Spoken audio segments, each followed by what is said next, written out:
to the Takarazuka Review Fan Podcast. Podcast where fans from around the world get together to talk about what's new, what's interesting, and maybe something that's old too about Takarazuka. Our topic today is going to be about Ryuu Masaki, top star of Moon Troupe, who is unfortunately going to be retiring in September this year. But before we do that, let's talk about what's making us happy in Takarazuka recently. Caroline, would you like to start? Sure. Well, for starters, I've been to the theater a lot lately, so I had the opportunity to see a bunch of really good shows. Let's see, I've been to Don Juan, Roman Holiday, and the what's the name? Café de Gato, the flamenco show. These were on in the past few weeks. And I have Chicago coming up tomorrow, which I'm also really excited about. So, Takarazuka-wise, it's been a really happy period in my life. Sounds busy. Sounds very busy, but very fun too. Yes. And my second happy thing is that, I'm studying theater and arts at university as part of my exchange. And last Friday, my teacher was talking about the early Taisho period and how that related to theater.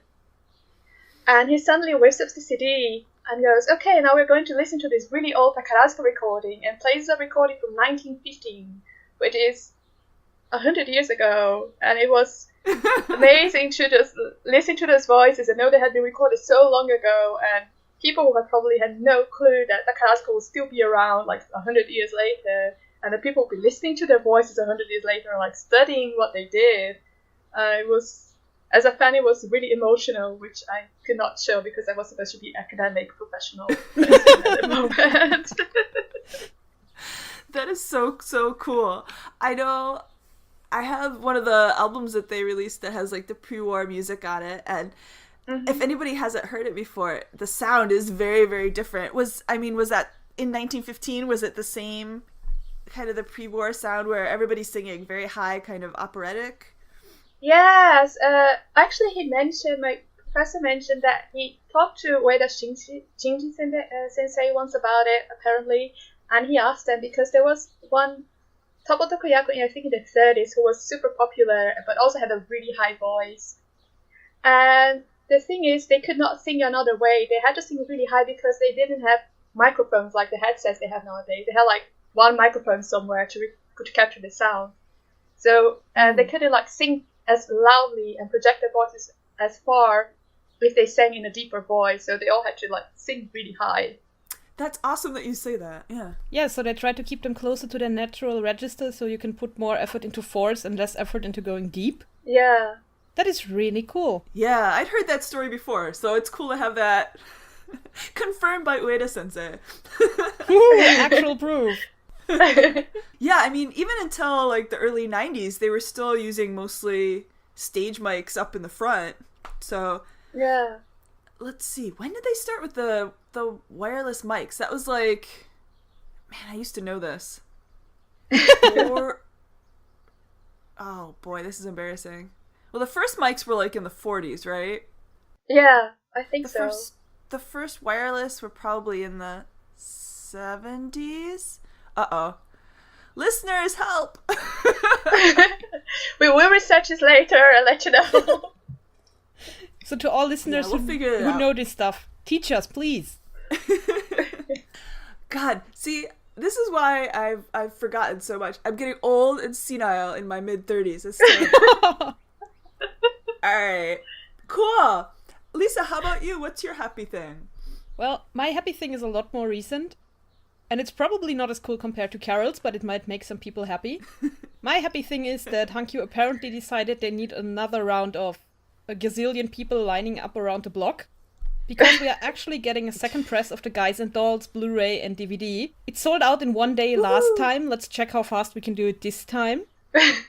Continues a nice trend of being impossible to get this show because I think the original with Shibuki Jun also only got one press. Yeah. Yes. And for years and years, you had to spend like $200-$300 if you wanted the genuine copy of it.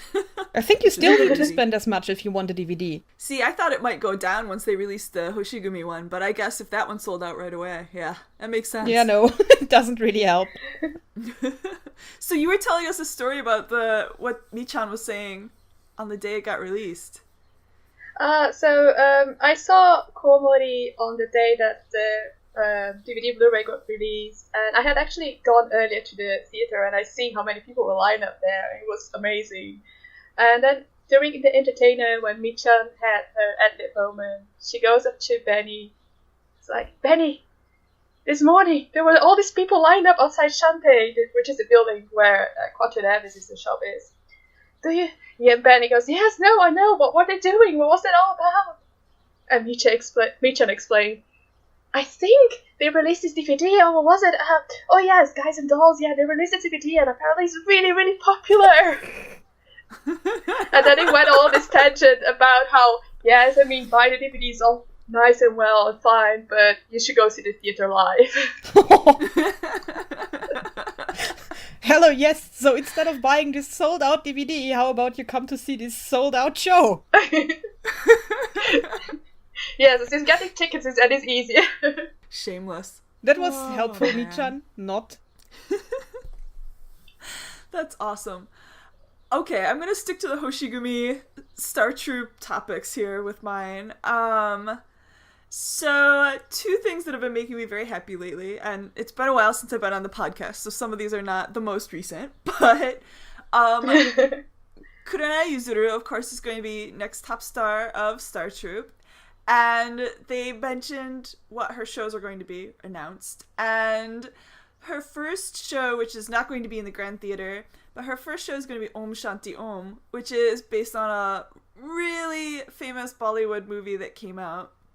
And I am super psyched about this because I love Bollywood and I love this movie. So I think this is going to be amazing, and I cannot even wait to see like the promo pictures of the poster when it comes out. Because if anybody has ever seen when Chie Yuzuki Reian was still, like, I think she wasn't even Nibante yet when she did the Bao musical about the disco.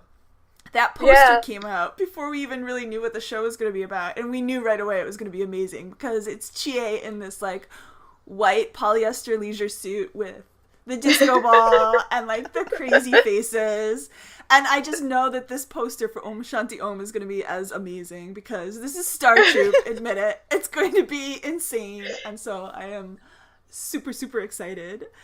It's Kurenai Yuzuru. It's going to be super crazy. Jenna, I have to admit, yeah. I'm super clueless about Bollywood, and I had no idea that this was a movie.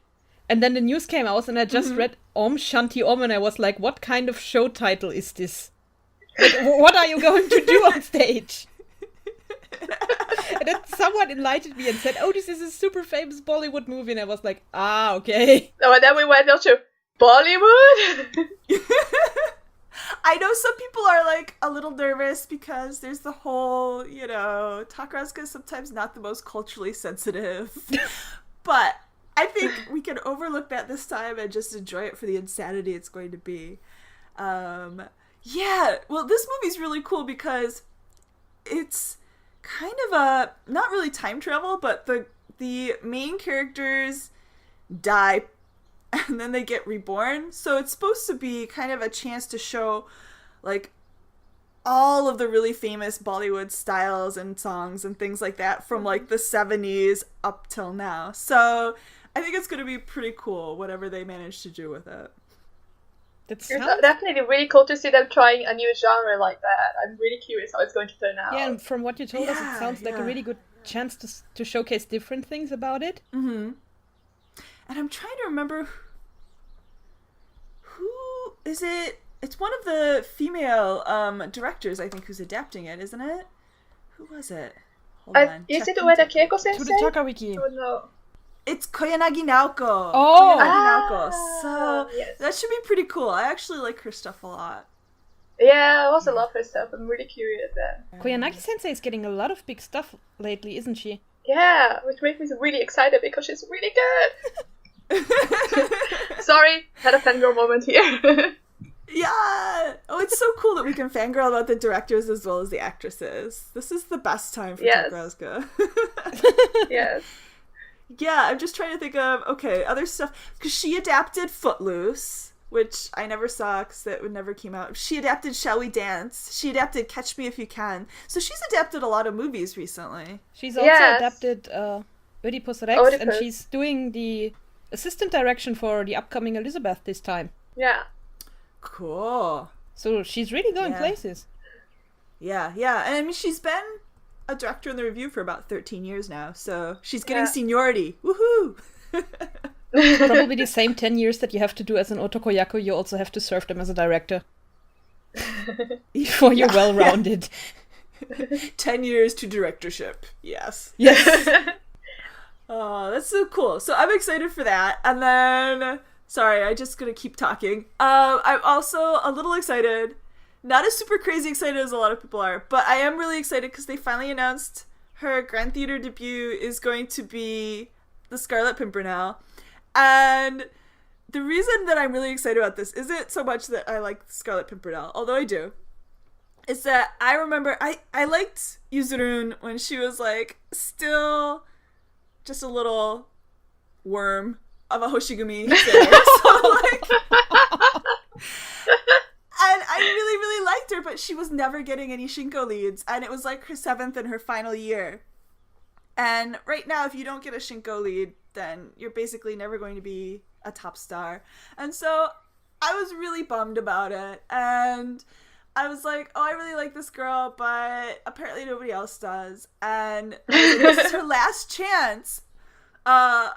When Hoshigumi first did Scarlet Pimpernel, and I was like, so every day I was like checking to see if they announced the Shinko leads, and they didn't, and they finally released it, and I was like, oh my god! So I went like super, super crazy, and I was like, I don't know if this is just their like pat on the head of like, okay, we're gonna give you this Shinko lead, and then you're just gonna fade into obscurity, but I was super excited because it meant she had a chance, and then now look at her, and so I'm like super happy that she gets to do this show as her Grand Theater debut, because I'm sure it has a lot of memories for her. This was like her fight back revenge, you know, show that she could do it. So yeah, I'm excited. Yeah. What I'm actually super excited about is Frank Wildhorn going to come back, and is he going to give the same speech that he gave to the original Hoshigumi cast when they were doing the Scarlet Pimpernel?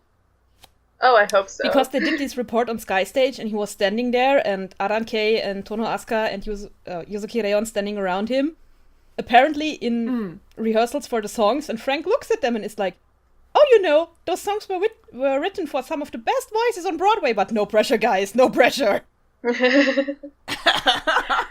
And it's beautiful because he's speaking English, which they obviously didn't understand, so they're just like nodding along, and then the translator starts speaking, and you see their faces changing, like when they realize what he actually the enormity of what's overcoming them.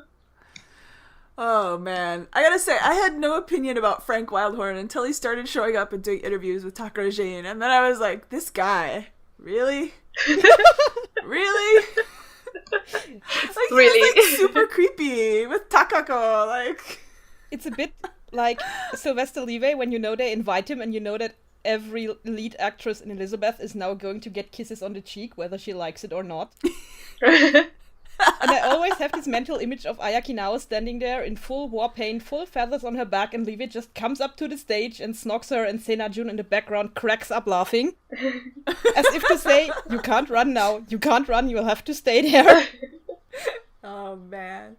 But then again, I'm like, there must be some hidden depths to him because, you know, well, Yoka did end up marrying him, so I guess she wasn't creeped out like we all were. I think it's also really smart timing that they're doing Scar Pim now, because we're getting a regular Toho... Is it a Toho production? I can't remember. It is. It is a Toho I don't production. think it is a Toho production. With Aran Kei not as Percy this time, but as Marguerite, and I'm really, really excited for that.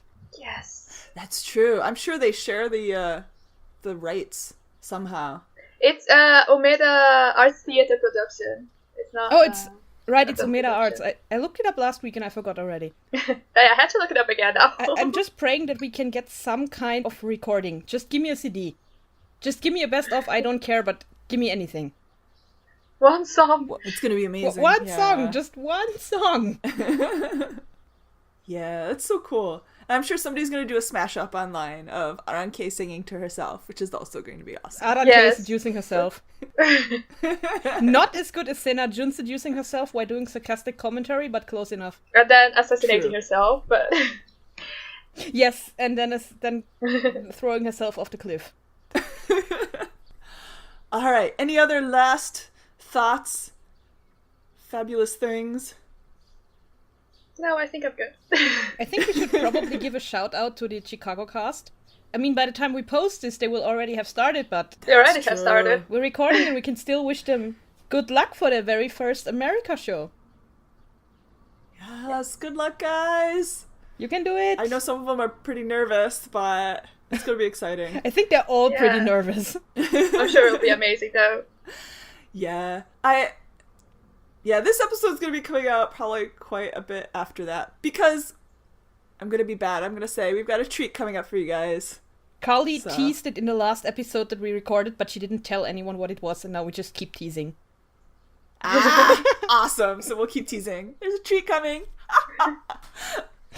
Actually, by the time they hear this, they'll have heard it already, so yeah. They'll be rolling their eyes and thinking, oh, guys, this again. You're so smug. It's true. Alright. Cool. You know what? I just realized, and I apologize to everybody because I got about 5 hours of sleep last night, so I'm really out of it.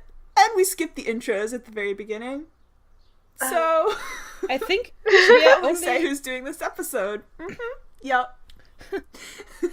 Or we could let them guess. Some people in the comments have gotten really good at recognizing voices. Oh, that's true. Well, you did say our names when you were asking about our happy thing, so... That counts as introduction. That's true. I guess you just have to say your own name now. Hey guys, it's Jen in New York. Being really lame. True facts. Alright, so... Let's move on to our main topic, which we've been talking about doing for months, and I kind of insisted that I wanted to be on this episode, so that everybody was very nice and kept putting it off for me. Thank you guys. Yay. So one thing that we really wanted to do is start doing little episodes for all the top stars when they retire. And of course, Ryuu Masaki's retiring. Boo! So we're doing an episode for her. And I guess, man, this is going to be kind of weird.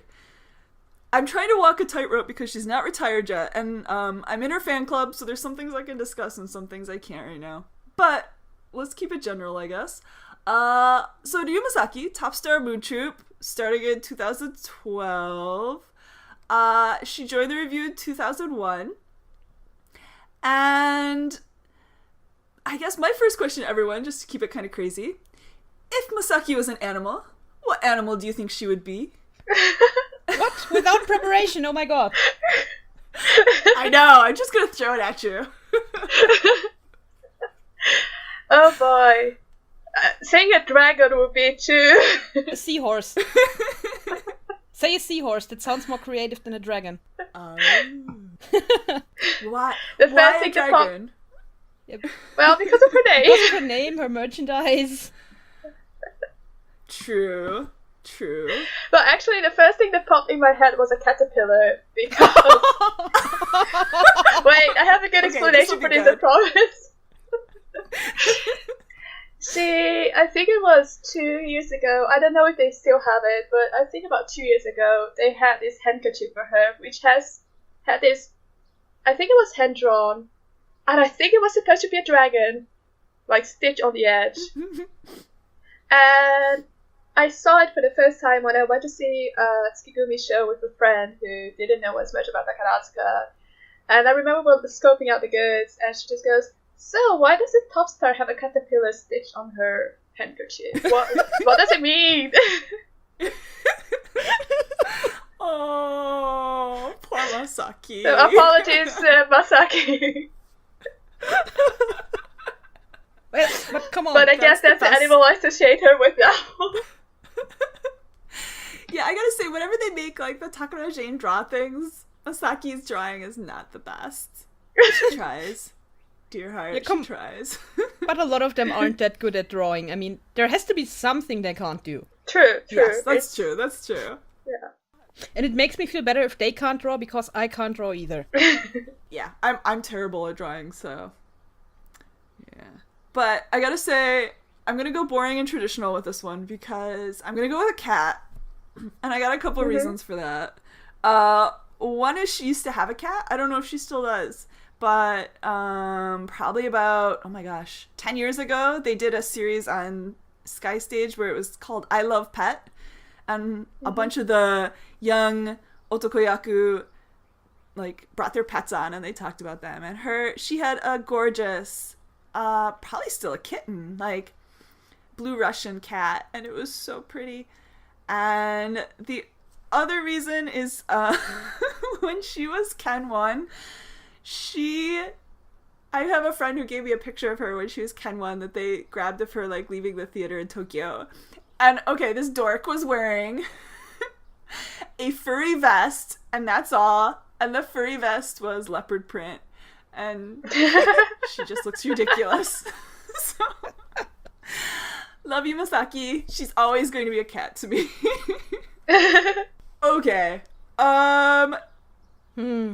This is really hard, actually. Because the first thought when I look at Masao is always still fairy, and there are not that many pets that resemble fairies. I guess I'm going to go with butterfly, but that's probably because Puck really gave me that image of her and it never really left. But when I look at Masaki, and she usually dresses really colorful compared to some other people, or compared to most of the top stars, I think she has the most colorful clothes. So, something colorful and something a bit airy, I think that would suit her well. You can tell I don't know much about her, can you? Yeah. So, from my caterpillar, she became your butterfly. Yes. I was about to say that caterpillar can be positive because it will transform in a beautiful butterfly, and there we are. Yes. We've come full circle. Perfect. Speaking of pets, wasn't there something about Masaki getting a puppy recently? Yes. I think when she was talking to Mia Rurika about pets in her personal book. Well, they released, I think, it was a recent graph, so I think it was the July one.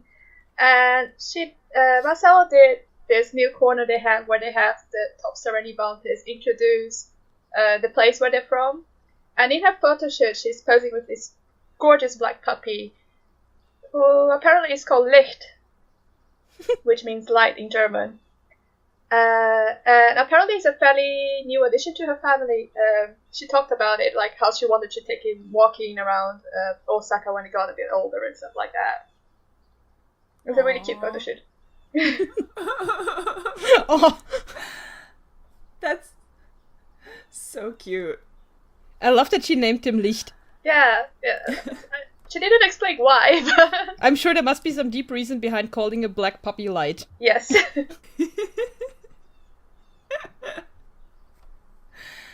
Yeah, I hadn't heard that story. That's so cute. Yeah. So, Masaki fans, if you're looking for something to buy, definitely recommend that issue of Rap. You won't regret it. Which issue was it? It's the July issue from this year. Okay, cool. Yeah, her Sayonara issue will be coming up soon. Yeah, I think she's in the cover for the next one. Yeah, that would make sense. Alright, so Ryuu Masaki, we talked about how her name means dragon. So Ryu means dragon in Japanese. Masaki, Ma is like straightforward. Saki is to bloom, so that's her name. She's from Osaka, like we said. Birthday is December 18th. Yay! She is type B blood type, which I think does fit her personality a little bit. Did anybody hear the story of how she came by the name Masaki? I think I read it in one of your translations. Is that possible at all? Was that you who translated it? Yeah, I think so.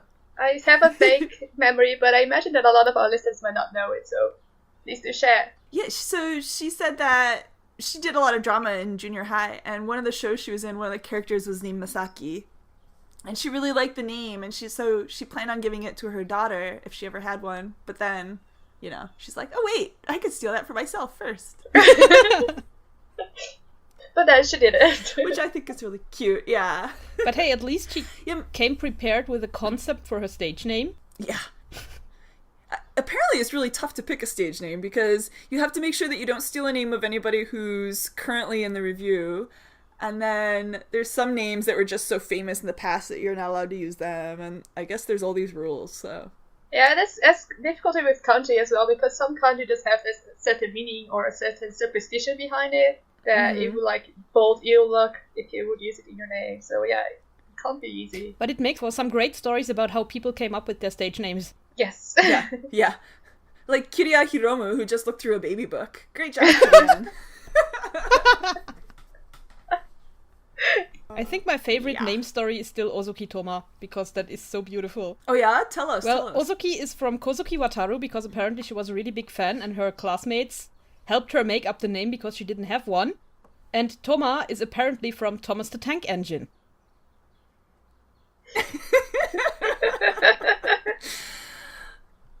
I think I did know that and I'd forgotten. That's awesome. Alright. Masaki. Okay. So, when did you first come across her, and what did you think of her when you first saw her? Oh wow, that's a tough question. I think the first time I knew that this was her was in Rome at Dawn, where she was playing the servant to Brutus, which has a staggering 5 minutes of stage time, I think, in total. So he can hold the sword for Brutus, so his suicide is all that more dramatic. And I kept thinking, oh my god, you poor guy, you really got shafted. Like, I don't know who you are, but you really got shafted, and I hope you got a bigger role in the Shinjin-Korn or whatever. And she actually did when I looked it up, so I was happy for her. That seems to be a pattern, though, isn't it? Like, the Shinko leads are always, like, the hanger-on of the top star in the regular production. Yeah, so you can watch what your top star is doing, and you can try to emulate it at least a bit. I guess it might help. But yeah, that was the first time I realized it was her. I'm sure I've seen her in the background before, but I never knew that this was the person by the name of Ryuu Masaki. Alright, Caroline, how about you? I don't remember if it was Hamlet or Elizabeth. I'm going to guess Hamlet. So, my friend back in the Netherlands, the university she studied at had this theater group made by Takarazuka fans, where they reenacted Takarazuka shows, like all-female theater group. And they got together once to watch a bunch of Takarazuka DVDs, and Hamlet was amongst those. And my friend is a huge Shakespeare fan, so when she found out that I started getting into Takarazuka, that was one of them that she brought up to me, was like, let's watch this together, this is fun. And I thought, hey, cool, Hamlet adaptation, interesting. And then it started, and Masao came out wearing the flag of Denmark in leather, with very questionable hair, which gave me a moment of, I guess it's not a faithful reproduction of Hamlet. But she won me over.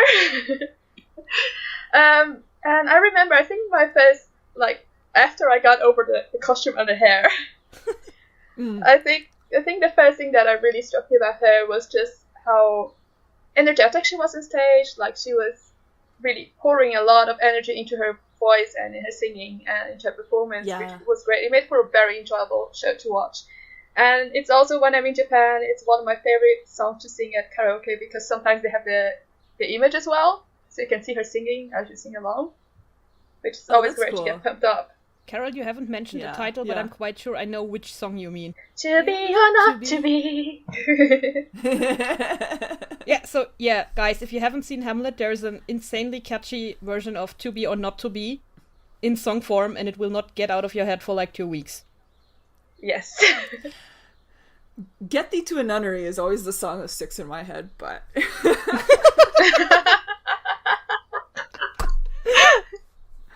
Yes, there's that too. Yeah, that's a great show. I love that show. It's like one of my best memories of her, but at the same time, like, it's kind of bittersweet because when she did that show, it was just after Elizabeth. Yeah. And so she was just starting to become like, she'd been getting lead roles before that, but it was, like, the first time she really started getting... people outside of the troupe started recognizing her. And, like, Hamlet really screwed her over. Like, she lost her voice when she was doing the production. And I remember I went to both of her tea parties, and she couldn't talk during the tea parties. They had, like, 3 or 4 misters going around her, and she had an overhead projector. And she was drawing and writing on the projector to answer questions and things. And she was like, she kept, reassuring us, I'm fine. The doctors say I'm fine. I just have to keep my voice rested. It's not permanent damage. But it was like, I remember after the first, like, Ochakai, I, like, went home in tears because it was just like, oh my God, like, what is she doing to herself every day? Because she poured so much of herself into that show. And yeah, it's a rock musical for those of you who haven't seen it. So it really strained her voice a lot. So, man, tough times. And then they announced she was doing Luigi Lucchini, or no, that was after Lucchini. Then, she was doing Chauvelin. Yeah. And we were all like, oh my God, this girl, her voice is going to be destroyed. And sure enough, like, the first couple weeks of Scapim, she was just, it was tough. Anyway, happy thoughts. Like, I guess the first time I saw Masaki was not actually in a show. I was really into Yuhi at the time, and I think I was watching one of Yuhi's dinner shows. It must have been... Gosh, which one would it have been? Spark is probably the correct answer. You just have to put a number behind it. It must have been her Spark. It was the first one, so it was 2003 Spark. So Masaki would have been like a Ken 3. And so she was like the little dork on stage with Yuhi, and everyone was like bopping her on the head. And she was just spunky, she was like bouncing around, talking back to the top star, being a goofball. And so I really like enjoyed that. But then after that, whoever had recorded the show that was after that, and it was like, it was an interview for Golden Steps. And so, for those of you who don't know Golden Steps, it was like a special that they did for the choreographer. And so she was interviewing the choreographer. It was her and, oh my God, I meant to look this up before we did this show. I can't remember. But she was a Sky Stage fairy at the time, like one of the reporters. So they were interviewing, and she had so much energy. And she was such a goofball and just grinning and super cute. And that's when she really, like, I was like, okay, this girl is the one I'm gonna support. So, yeah, she's a cutie. So it was kind of love at first sight for you? Yeah. Like, before that, I was like, well, if anybody doesn't know, like, Shibuki Jun is my, like, number one absolute total, like, top star that I will love forever and ever and ever. But she was already retired, so Masaki was like the baby that I adopted to take care of. Look what happened. Look how far she's come. But that must have been amazing that you crazy. That you could follow someone basically from the very point that they started. I mean, Cam 3 is still really, really tiny. It's been crazy because, I mean, I remember when she was working her way up, getting kind of bigger and bigger. And, like, she got a lead in, like, a Bow Hall workshop in 2006 before she even had any Shinko leads. And then she shared the Rome at Dawn Shinko lead with Maggie. Yeah. Because Maggie had Todoroki Caesar. Yu's part. Yeah. And Masaki had the actual top stars role. She had Sun and Jun's role of Brutus. And then, like, from there she actually got her Shinko leads. And she was, she was getting up there. She was getting, like, cool roles. You knew she was going Star Trek. And then she, like, had a double lead with Mirio. And then, like, I remember I was living in Japan and... No, I wasn't. I was there on a trip. I was on a trip visiting a friend, and it was, like, a Takarazuka trip in 2009. And we were, like, walking down the street it must have been in Takarazuka City. And my cell phone went off. And no, I must have been living there in 2009. Okay, because I had a cell phone. So my cell phone went off. And because I got, like, alerts from the reviews. So I opened it up. I was like, oh, what's up? And they'd announced, like, the leads for Elizabeth. And before then, I thought, because of the, like, how she was making her way up the ladder, I was like, oh, she's gonna get like Elmer maybe, you know? Like that's where I was thinking. And then they announced the leads and I was like, oh my god, Masaki just got Luigi Lucchini, and I was like shrieking in the middle of the street in Takarazuka City. No, we were like in a street and then we were in like a Hyakuen store and everyone was looking at us like we were crazy. But that's when I realized that she was actually getting pushed to be like, that this was actually going to happen. So that was pretty crazy. Oh, that must be amazing. It must be great to notice that, oh wow, I've aimed too low and she's actually doing better than I thought. Yes! I couldn't even, I mean, she was Ken 9. It wasn't like she was a baby, but I just, like, nothing had prepared me for that. Your crazy. Baby is... Crazy times. Your baby is your baby forever, even when she's an OG. Yeah. Even when she's like, I mean, 20 she's years older than you. For... No! I can't say that. Sumida code. We should just put little beeps, and every beep is a breach of the Sumida code. Yeah. She's actually, I won't specify, but she's very close to my age, actually, so. And she's still your baby. And she's still my baby. But, you know, like we say baby, I'd say she's more like a big sis. Yeah. I still remember, like, the first time I did, here I am breaking Sumida code left and right. The first time I did Damachi, like, was 2007. And I just, like, showed up, and it happened to be, like, it must have been, like, a troupe viewing or something. Like, one of those days where they try to get all the fans of all the different actresses who are in the fan clubs to come see the show at the same time. And because there were a lot of people there, I mean, for the time, she probably had, like, 15 people. And so I just, like, they were like, oh yeah, you can join, no problem, here, you know, oh, you don't have any wear, no problem, here you go. It was very laid back then. So they, like, stuck me in the group, and she came out and she had little presents for everyone, like they usually do when there's, like, a special club viewing. And so she was passing them out, and she got to me, and she did this, like, double take, and her eyes got really big, and she was just like, hello? So it was really cool. But yeah, I mean, most days back then, she would have maybe 2 people at Imachi Damachi. It was pretty crazy.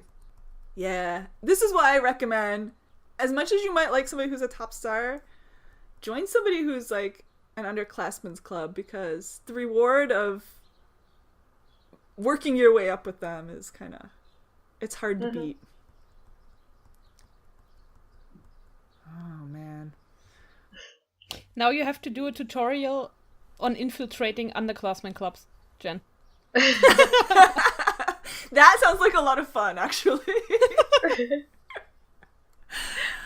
Underclassmen are pretty awesome. Yeah. Something to leave for another day, definitely.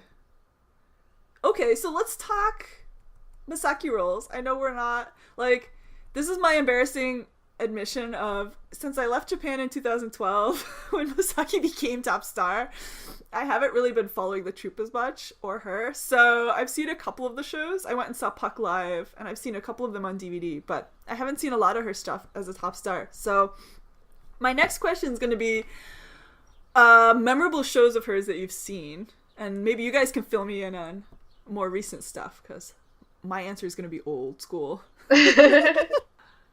So I don't know, who wants to go first? I think I can try to. Because I've had an eye on Tsukigumi for a bit.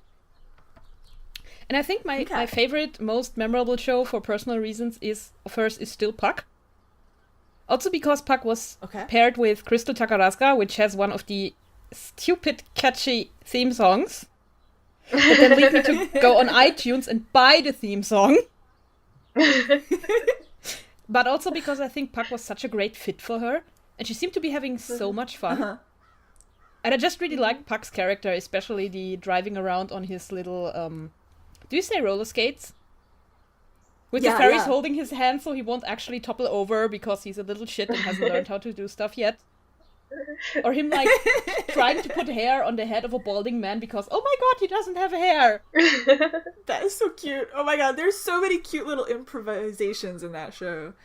And I also really liked 1789, The Lovers of the Bastille, because that felt like a really good troupe show.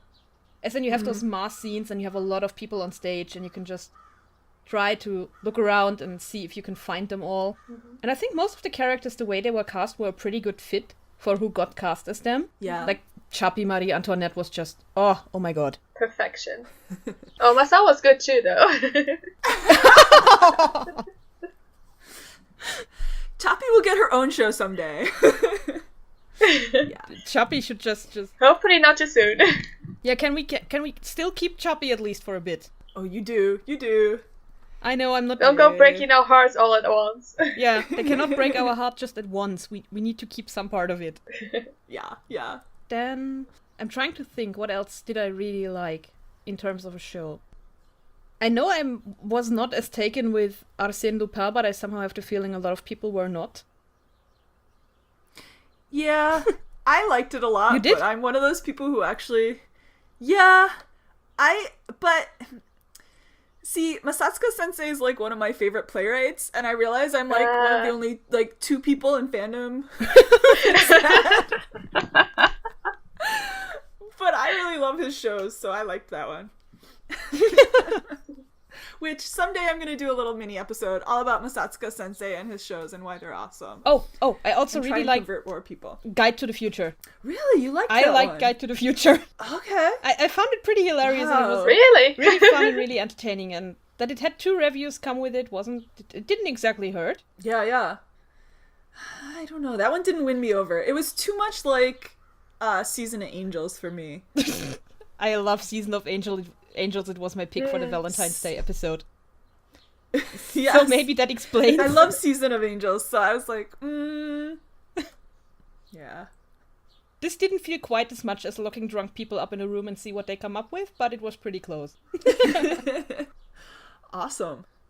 Alright. Caroline, how about you? So I was going to mention Takarazuka Dance, Takarazuka Flower Poems, and leave off Guide to the You can still Future. mention that. Really? I didn't mean mention that explicitly. Do it. Because I saw it when I did in Hakataza in 2014. And I know I really love Nihon Mono and Nihon Mono review. So Takarazuka Dance was an amazing experience. And I was really impressed with how Masao handled herself, because it's not easy. Especially, I think nowadays they don't learn more traditional Japanese dance as much during the time in the music school. And even if they do, they don't get as many chances to do it during the career. So I always imagine that when they announce a review like that people are always like, oh crap, do we have some people from Yukigumi who do this Nihon Mono stuff? See, that makes me wonder, like, every year or every 2 years now, they do, like, a buyokai, which is, like, a Japanese dance special. And it's, like, they just do one performance. It's usually in, like, October, November, December. And they don't pick everybody. They pick, like, different girls from the troops. And I'm sure they do a workshop to study for it. And Masaki was in the group that did it in 2013, which would have been a couple of months before they started rehearsals for the Nihon Mono in 2014. So I wonder if, like, they planned it that way. So she had, like, a little intense workshop and she could practice her, like, refresh her memory on Nihon Mono before they... Yeah, that would make that's sense. quite possible. I didn't know that. I seem to remember some stories, also from Graph, about troops doing Nihon Mono, and then they suddenly all look at the people who came over from the Nihon Mono troupe and ask them how to do stuff. As in, you know how this works, you teach us. Yeah, I feel like troops, like, the amount of Nihon Mono they do, like, comes and goes, but yeah, it's not Tsukigumi's specialty, that's for sure. Which is too bad, because I love Nihon Mono, and I really hope Masaki would have a little bit more. So that's why I was, like, super excited when they announced that she's doing Nobunaga for her final show, and then they're like, oh, it's gonna be a rock opera. And I'm like, okay, I love Masaki, and I know she probably picked this one on purpose, and I know she loves her rock music, but I was kind of bummed about that, so...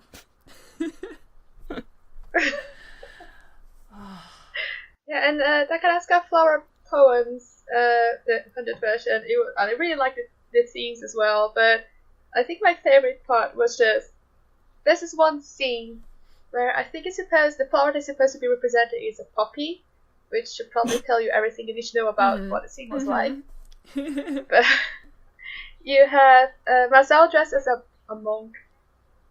I think Maggie was supposed to be like the poppy flower, and then you have it's different. The cast was different between the Grand Theatre version and Hakata's version. But for example, in the version I saw, you had people like Sao Kurama dressed in a sexy dress trying to entice Masao.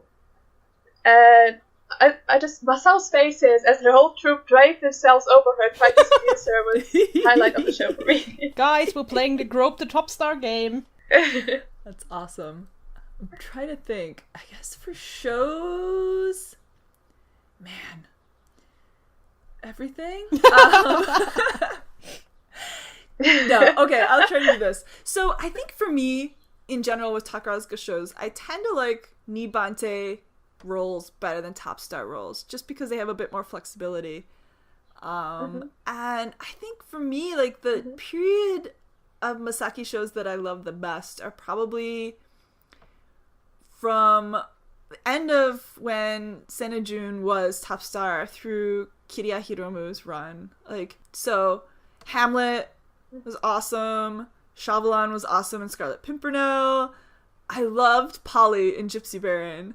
Like, I don't think a lot of people have seen Gypsy Baron, but Masaki's role there was kind of like the antagonistic gypsy who like didn't want to accept Kiriyan's character into the fold, and she was really cute in that. Man, she was awesome in Man from Algiers. She was, if nobody's seen My Love Lies Over the Mountains, she was Chamga, and My Love Lies Over the Mountains is one of those, it's not a Nihon mono, it's set in like ancient Korea, but it's one of those love triangles. Like there's two guys who are equally awesome, like neither one is a villain, and they're both in love with the same woman, and Masaki played like the Nibante role in that, and she was really cool. In Edward VIII, which was Kiriyan's final show, she played like, I don't know, is this gonna spoil it? Should I not spoil the show? Her character was... Just spoil it a little bit. He was kind of like an announcer, but he was also a spy. And he was a spy for... He was a spy because of his lover. So, like, it was him, and I think it was Uzuki Hayate, and it was just kind of like... No, it wasn't. Who was it? Oh, now I'm blanking. I haven't seen it in a long time. Yeah, I gotta watch the show again. You can look it up later and fill it out. Anyway, that was a good show too. I really liked that one. Man, Masaki. If you're looking for good Masaki shows, if you can get your hands on... If you really like Elizabeth, in 2005, she played Elmer in the Shinko. And she was super, super, super cute. Oh my god, she still had all her baby fat. Which is usually a good thing when talking about Ciens. Yes. If you like crazy Bauhauls that don't really have any plot, another thing that I really, really recommend is her Young Bloods that she did in 2006, because... Yeah, that was the Masaki that I fell in love with. Like, just super energetic, super in love with what she's doing, and it just, like, shone through everything she did, so... Okay, I've noted them all down. Basically, just go and see everything that Tsukigumi did from 2001 through now. One day? Take a day off to just watch one day? She's gonna speed watch. Yes, speed watch. Just skip all the scenes Masao is not in. Did either of you see Manon? I haven't seen it yet. Because, like, we did a poll on the Takawiki, and that came up as, like, one of the best shows of last year. So I was like, oh, okay, it must have been fairly good then. I'm sorry, which one? I'm looking forward to getting that one. Manon? And Golden Jazz? I have seen it, parts of it. She says quietly. Yeah, I've seen parts of it because I've only skipped through it on someone else's copy. But I loved the scenery, I loved the way it looked, and I really, really adored the dancing, and I loved the idea of having Charles as two people. Because you could have Masaki, for example, singing or just making these really serious soldier face that she's supposed to be making. And in the background, you then had Mia Rurika being all expression, all going out, and this wide-eyed puppy in love who just keeps looking after the girl. Like she's some dream come true. Okay. And I found that really beautiful. Well, no, it's an Ueda Keiko Sensei show. Yeah, so Ueda Keiko Sensei does no wrong. I felt a bit betrayed that we never got a kiss between the second Charles and the girl. Because he came so close several times and always something kept happening. Their faces were like 2 centimeters apart and then someone bangs the door and you're just sitting there like...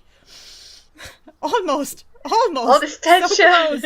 Although sometimes that's like the thing. Like Puck. We were talking about Puck. I think... Yeah, I'm going to say from her top star roles, Puck's probably the best one to get because it has that youthful energy into it. But, like... There is never a kiss, obviously, between the top stars in that show. But at the very end, they, like, lean forward and touch foreheads. And somehow that became, like, the cutest, most romantic thing. Yeah, but the forehead touch Sometimes... is cute exactly because it is so innocent. And because it's just some deep kind of understanding and closure that they have with each other. And that they know they have in each other. And while in Manon you have this dramatic scene in jail where it might be the last moment that they see each other. And he's leaning down to kiss her, and it just does not happen, and it doesn't happen several times. Aww. And it's just infuriating, and there is no cute forehead touching to make up for it. Dear Takarazuka review, please do not have... Don't be such teasers, damn it. I mean, it does not have a happy ending anyways, but I would have wanted at least that. Yeah. There's one other show of hers that I haven't seen since she became top star that I really want to see. Not because I actually want to see the show, but just because I know it's a show that she was really happy to get. She did Gone with the Wind twice. She did it in 2014 and 2015. And that was actually like the first show that she saw before she joined the review. The first Takarazuka show she ever saw. Oh. And so I know it had a lot of meaning for her. And she was like super excited to get to play Scarlet. But I haven't seen it yet. I have only seen the 2014 one, so I can't say anything about the 2015 one. But her Scarlet has a lot of spunk. I bet. So if you like that, and I think it helps that Masao has this fairy face, because it makes her look very believable as Scarlet, because while some of the otokoyaku have a bit harsher faces, and it makes them look really believable in male roles, it might not make them look just as believable when they are put into dresses. Yeah. And also that Masao's speaking voice is not quite as deep. True. Because that's a problem that I sometimes have when they make an otokoyaku play Scarlet, for example. And you can just tell that they didn't have enough time to find their female speaking voice again. And when Scarlet sounds deeper than Red and Ashley, then it's just like, whoa, okay.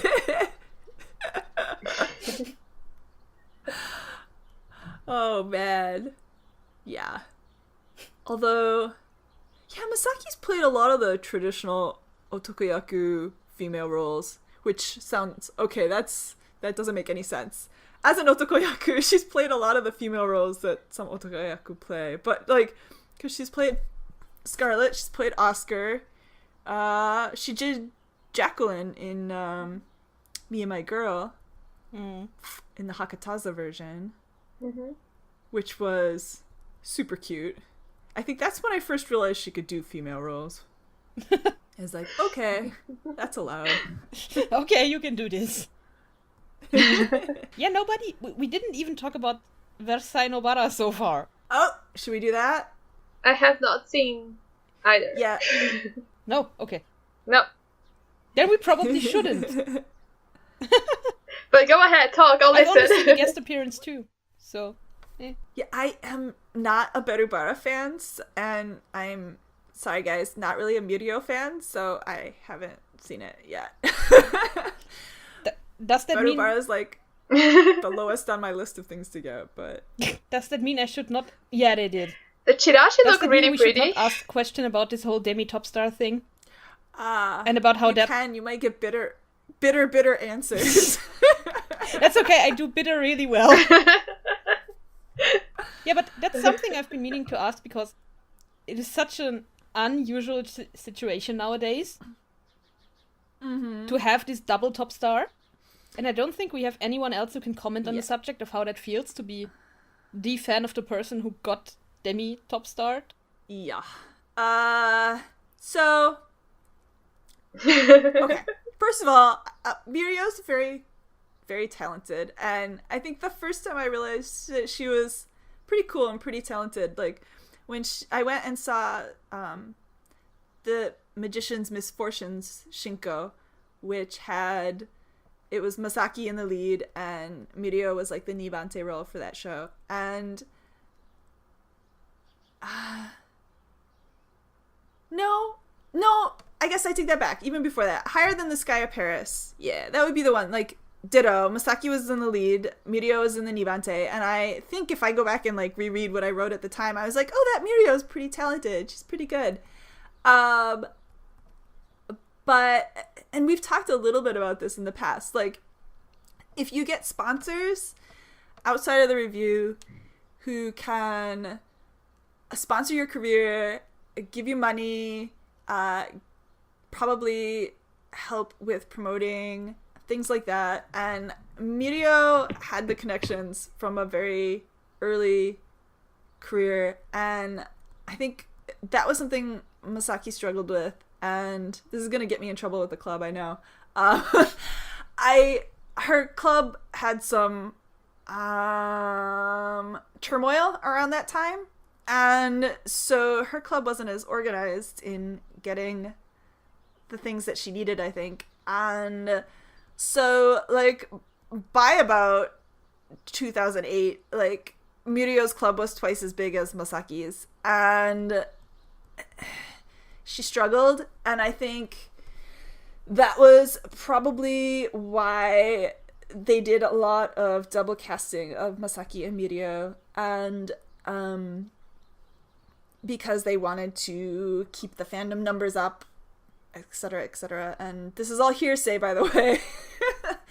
But yeah, and then, I mean, I also think they were trying to do it as a package deal. Like, oh, look at these two otokoyaku, they're, you know, friends. And it reminded me a lot of, like, Anjumira and Mayamiki in Flower Troupe in the 90s. Like, Anjumira had seniority over Mayamiki, but they were always paired up in, like, the buddy shows, and so everybody was like, oh, they must be great friends. And I could just imagine what Anjumira's fans must have been thinking, because she finally made top star, and then she retired really quickly because they, like, wanted to push Mayamiki up and make her top star.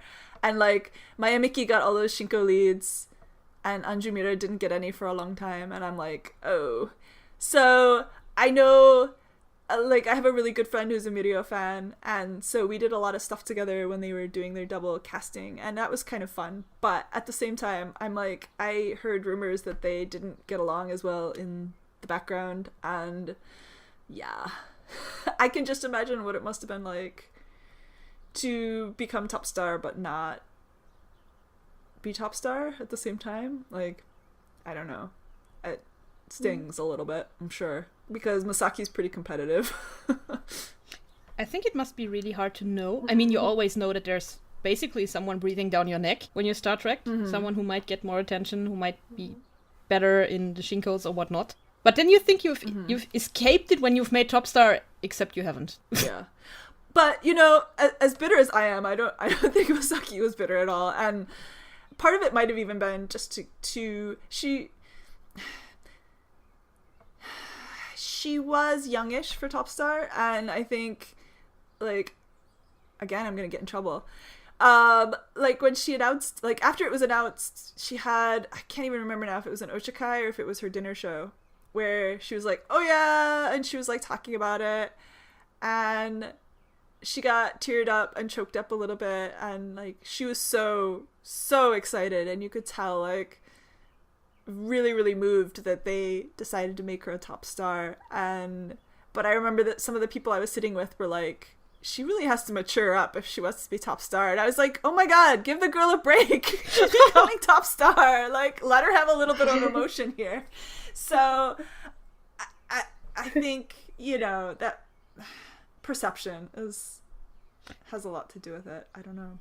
I think usually they grow into it just fine. Yeah, that's the thing. I mean, nobody knows what it's like to be top star before they make top star. Yeah. But, you know, I've heard they've done a lot of interviews with top stars and stuff, and they've said in some ways like being Nibante is more challenging or just as hard as being a top star. So I guess the fact that she got to share that burden with Mirio, who I think, despite it all, they are probably pretty good friends, like, I'm sure that helped in a lot of ways with the stress and everything. Although, at the same time, she had to learn 2 roles, so maybe not. Yeah. 2 big roles. It's not just 2 roles. It's like 2 of the big roles of every show. I think I've seen it. I can't remember if it was a graph or something on Sky Stage, but I recall that I think it was Masao talking about it. And talking about, I think it was either Masao or Mirio, I can't remember, but it was about the Rose of Versailles when they did Oscar Andre, and they had highlighted all the parts where their roles were speaking, and there was like, I think 2 pages that had nothing highlighted on it. Look, we've got a 2-minute break. Go us. Yeah. I remember. Wait, I can't even begin to imagine the amount of pressure and how exhausting those 2 shows that they had to share were like. I'm trying to imagine how exhausting that would be during rehearsal too, because usually you have at least those 2 minutes when you can sit down and it's not your scene for once. But then your other characters in that scene and you can just get right back up. But they were doing it for a long time. Like 2008, Me and My Girl, they shared like Jacqueline and Gerald roles. And then Scarlet Pimpernel in 2010, they shared Chauvelin and Armand St. Just. So like, by the time they got around to Romeo and Juliet, they were probably old hat at this. Oh, starting up once Oh, there we go again. Yeah. Which, by the way, I was like very bitter about it, but at the same time, I'm not a fan of this version of Romeo and Juliet. Like, really not a fan. And so I was like really bummed that this was her first show.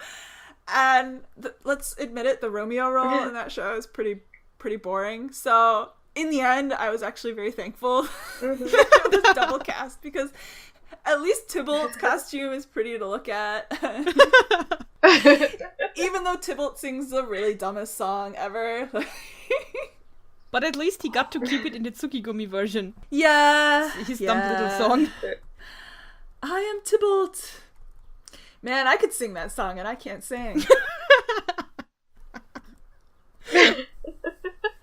Yeah. So, I don't know. I'm gonna come out really bitter about this. Like, I love that she's become a top star, and I'll admit it, the time she became top star, I was like, oh my god, she's gonna share with Mirio for a year, and then they're gonna make her retire, and Mirio will be top star. So, when they announced that Mirio was leaving to go to Flower Troupe, I was just like, what? And now look, like, she's been top star for 4 years. Like, they done good. They done good by her. Like, I'm super grateful that we had all this. Yeah, she had a pretty successful run too. Yes. Yeah. She had a solid career with a lot of really good roles as well. Yeah. I mean, that's the thing, like, they gave her a lot of, like, really famous shows, and I'm just one of those weirdo fans who don't really like all the famous shows, so... You're probably one of the only Western fans who would sit there and be like, Hankyu, could you please write her a Nihon Mono? Yes! I was like, where's Masatsuka Sensei? I want a Masatsuka Sensei show. And then they gave me Lupin, so I was happy. And then I was like, come on, Nihon Mono! And they gave me Takarazuka Dance. And I was like, okay, that's pretty awesome. I'll take it. And so... You know, they've been trying. It worked halfway. I mean, it can go much worse when you wish for something. Yes! Yeah, be careful what you wish for, right? Yeah, and I'm super excited that, I mean, there's a lot of her shows as top star I haven't seen yet, so I'm like, I've got a lot to look forward to in the future, even though she's retiring. Well, she might continue acting. Yeah. And being a top star, you have a pretty solid base for getting good roles. Yeah.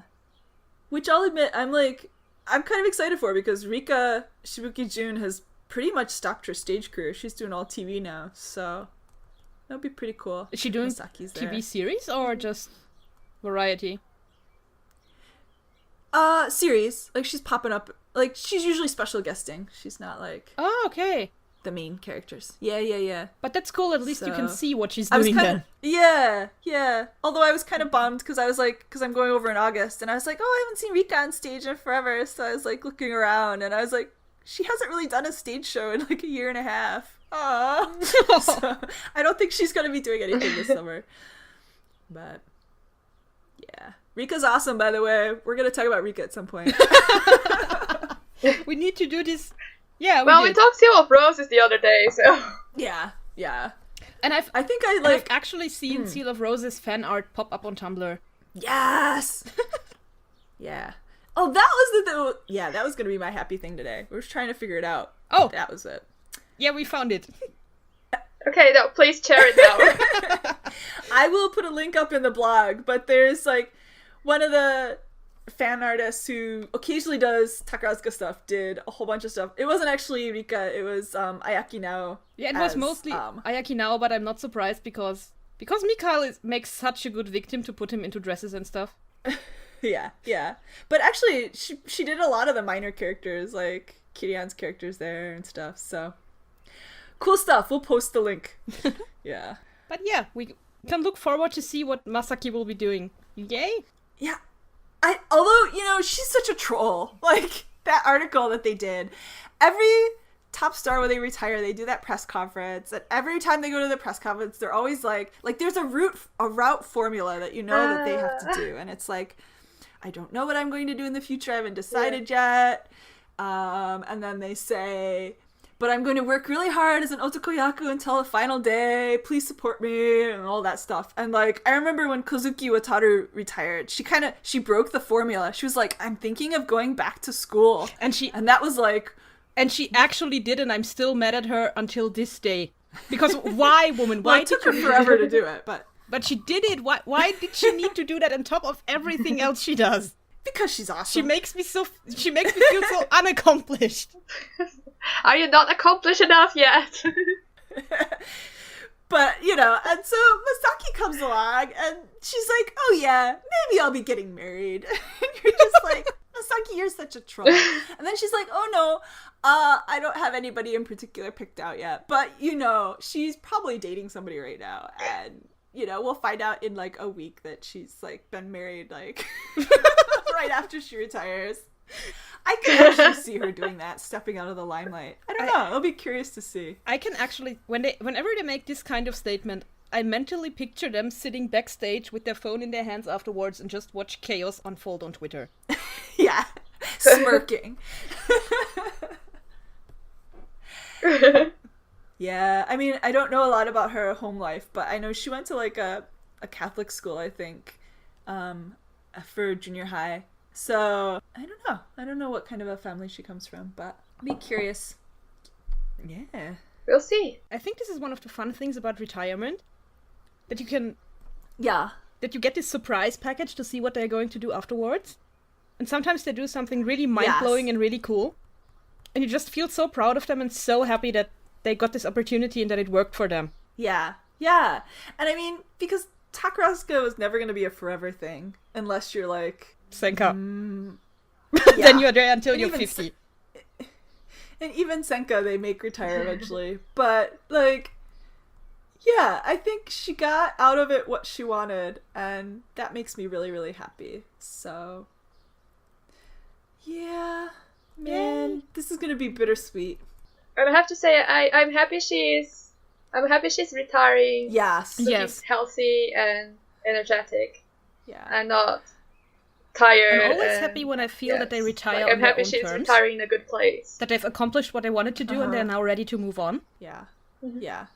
And I feel like she didn't get bitter. I mean, I think a lot of top stars are kind of scary in the Irimachi Damachi videos and pictures but like, I still remember when she said, oh, I'm going to be top star, but I promise I'm not going to change. And I still remember when she said that, like, it meant a lot. And she didn't really at her core. And going to her ochakai for like forever and ever and ever and watching her grow up but still love what she was doing and love the fans, and it's just cool. Like, she didn't burn out like some top stars have, and I don't know. I appreciate that it didn't kill her soul.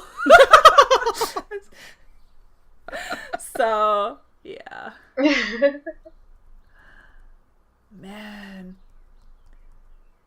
I don't know. I wasn't even looking forward to Puck when I went to see Puck because I'd seen the show before and I was like, yeah. So even though I'm not really looking forward to Nobunaga, I have a feeling once I'm there and watching it, I'm going to fall in love with it. So I am pretty excited about that. Yes. I look forward to a review. Yes, definitely I will. Definitely. You have to do a review because for most people, including myself, when you start out in fandom, a lot of people are reading your reviews, I think. I've gotten so bad at it. I've actually been watching stuff again and I haven't been reviewing. I'm like, no, I gotta do some reviews. But yeah, I used to be really into it. I'm just too lazy these days. Yes. Yeah. Well, I'm waiting to do more review corners until everybody posts theirs because I don't want to be the only one posting them. So they're coming, ladies and gentlemen. I promise. Everybody's recording them, so it's gonna be cool. We're gonna do our best. Yeah.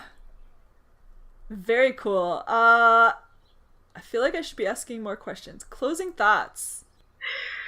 Closing thoughts. I guess what I already said. I'm glad to see that Masao got like such a good top star career, that she seems to have gotten everything she wanted out of it, and she got good roles. Things like Puck, which really brought out the best of her, like the things that she really excels at. But also very different shows too. Like you have Arsène Lupin, because it was more like a noir show, and then you have Ichino no Hachikyuu, which was the first Japanese adaptation of French musical, and yeah, she got to do a lot of different things, and it's good to see her going out for a set looking energetic and happy, and like she's ready to move on to what comes next, and I wish her all the best. All right, Lisa. Well, I think it was cool to see that Masao could do so many different things in her career. Like you had this very traditional stuff like Rose of Versailles, and you had Gone with the Wind, but then you also had shows that had never been done before in Japan, I think, like Ichino no Hachikyuu. And you also had collaboration with people from overseas, like the French designer who did their outfits for I think it was also Flower Poems. Yes. I mean, I was really skeptical when I saw the first pictures, and I was like, how is this even holding up? But it looked really beautiful. And I think that is cool that the troupe also got so many new influences under her top star reign.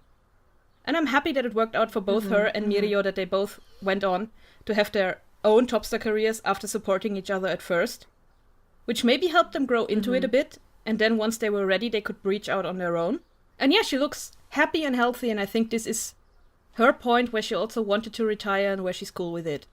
So best of luck in the future. I am hoping for Jen's sake that she might still be doing some stage work, so Jen can actually get to see her live. And good luck, Masao. Yeah, I think you both have great points. She had a very varied career, which was really pretty awesome. And for anybody who's just coming into the fandom or who doesn't know a lot about Moon Troupe or Masaki, please check her out. She is one of the most dedicated actresses that I've seen. I mean, I picked her on the fact that she was young and energetic, which might not be the best reason to pick an actress, but she has impressed me so much over the years for the fact that she's worked so hard. Like I talked about in Hamlet, like just driving herself to crazy edge of what she should probably have been doing. But you know, she loved her job, and she loves what she's doing, and I think it shows in everything that she does. And she's been very, very lucky to stay in one troupe her whole career, which is really something, because the camaraderie that you get in a troupe that's been together like that forever is amazing, and they really supported her, and you can see that in all of her shows. And yeah, it's awesome. She's been awesome. Congratulations, Masaki, and I will see you in a month. Woohoo! Be prepared. Awesome. Thank you, ladies. That was fun. Thank you. So, listeners, ladies and gentlemen, let us know your thoughts on Ryuu Masaki. Any cool stories you've heard, any good memories, any crazy pictures, let us know. Drop us a comment in the blog at kathleen.net/Takarazuka podcast. Thank you. Many thanks to Michael B. and the Arcanum String Quartet for their wonderful arrangement of Sumire no Hana Sakugoro. And thank you, listeners, for enjoying our podcast.